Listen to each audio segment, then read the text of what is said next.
My name is Mark Handin. I'm the Chief Operating Officer for Maersk Supply Service.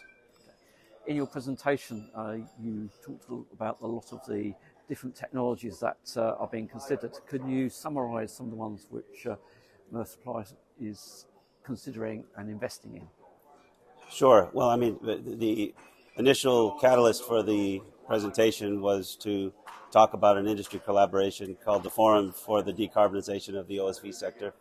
So I was humbled to be sort of nominated as the representative to speak on behalf of the 6 founding members, which include 3 or 4 energy companies and the leading classification society as well as ourselves.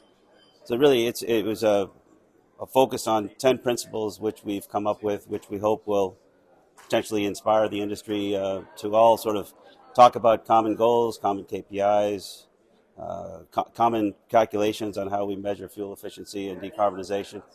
So it's the first step in what we hope is a longer journey. I gave a few examples of what we at Maersk Supply Service are trying to do. We have a hybrid battery solution, which is not unique to the industry, but it is unique to the anchor handling sector, and we're bringing that there.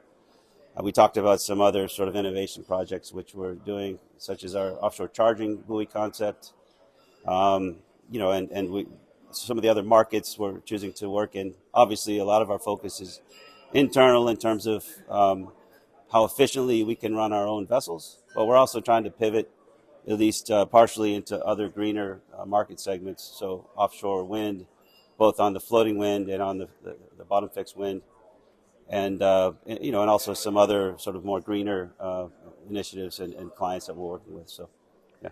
When do you think you're going to have enough green fuels to begin really converting the fleet to either zero carbon or at least carbon neutral?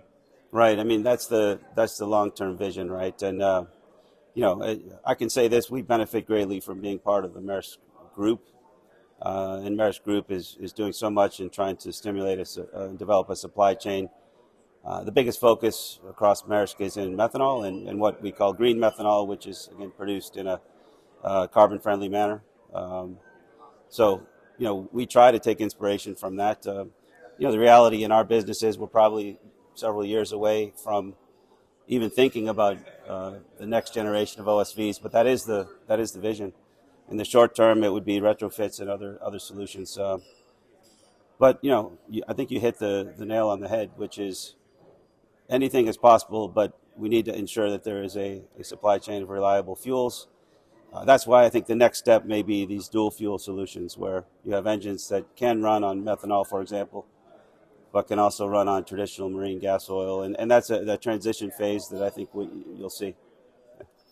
Also, we discussed previously about hybrid propulsion and electric batteries, Yeah. energy storage. What's your view on that for this sector?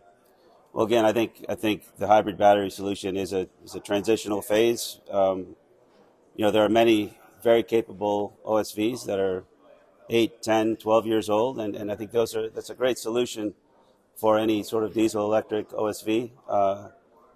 Again, we have one project going on with the Maersk Miner, one of our anchor handlers, which we believe will see a 15% reduction in fuel consumption based on this technology. So it is one of many sort of tools in the toolkit that we can use as an interim step. But again, the long-term goal is the next generation of zero carbon OSVs, and we can do it. We see it in other sectors.